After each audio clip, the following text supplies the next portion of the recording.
નમસ્કાર ગુજરાત આજના અગત્યના અને તાજા મહત્વના સમાચાર ચોમાસાની એન્ટ્રી સાથે જ દેશભરમાં ભયંકર ચક્રવાતી તોફાન આવશે।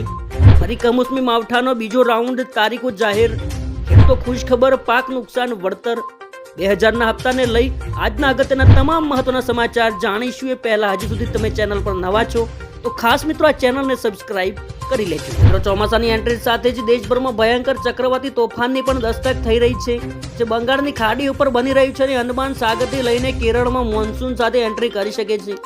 આ તોફાનને શક્તિ નામ આપવામાં આવ્યું છે અને જો ચક્રવાતી તોફાન સંપૂર્ણ રીતે એક્ટિવ થઈને આગળ વધ્યું તો તે ઓડિશા અને પશ્ચિમ બંગાળમાં સમુદ્ર કાંઠાઓ સાથે ટકરાઈ શકે છે। મિત્રો આ વર્ષે પણ ચોમાસાની શરૂઆત સમુદ્રમાં વાવાઝોડાથી શરૂ થશે અને આગામી 24-25 મે દરમિયાન કેરળ પાસે હવાનું હળવું દબાણ સર્જાશે અને ત્યારબાદ તે ડિપ્રેશનમાં પરિવર્તિત થશે અને સાયક્લોનિક સર્ક્યુલેશન થઈ આગળ વધશે।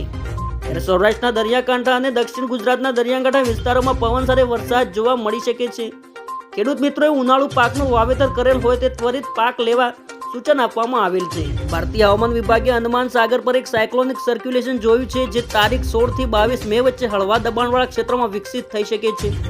આ સિસ્ટમ 23 થી 28 મે સુધી ચક્રવાત શક્તિ તરીકે એક્ટિવ થઈ શકે છે, જે સંભવિત રીતે ભારતમાં ઓડિશા અને પશ્ચિમ બંગાળના કાંઠા વિસ્તારોની સાથે બાંગ્લાદેશમાં પણ ખુલના અને ચંટગાંવને પ્રભાવિત કરી શકે છે। દક્ષિણ પશ્ચિમ મોન્સૂન 13 મે 2025 સુધીમાં દક્ષિણ બંગાળની ખાડી, દક્ષિણ અંદમાન સાગર, નિકોબાર ટાપુઓ અને ઉત્તર અંદમાન સાગરના કેટલાક ભાગોમાં એન્ટ્રી કરી ચૂક્યું છે। છેલ્લા 7 વર્ષમાં પહેલીવાર ચોમાસું સમય કરતાં વહેલું બંગાળની ખાડીમાં પહોંચ્યું છે।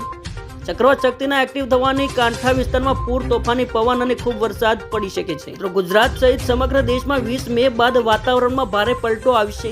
અરબી સમુદ્રમાં વાવાઝોડું સર્જાશે અને જેને કારણે મુંબઈ સહિતના વિસ્તારોમાં ભારે વરસાદ થવાની સંભાવનાઓ છે એ રહેલી છે।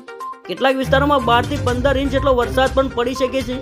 ગુજરાતમાં 20 મે થી 24 મે સુધી સાયક્લોનની અસર જોવા મળશે।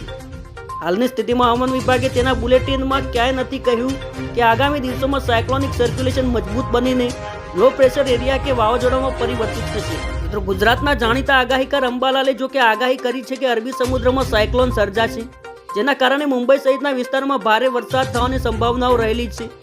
વિધિવત રીતે ગુજરાતમાં 15 જૂનની આસપાસ ચોમાસાનો પ્રારંભ થશે।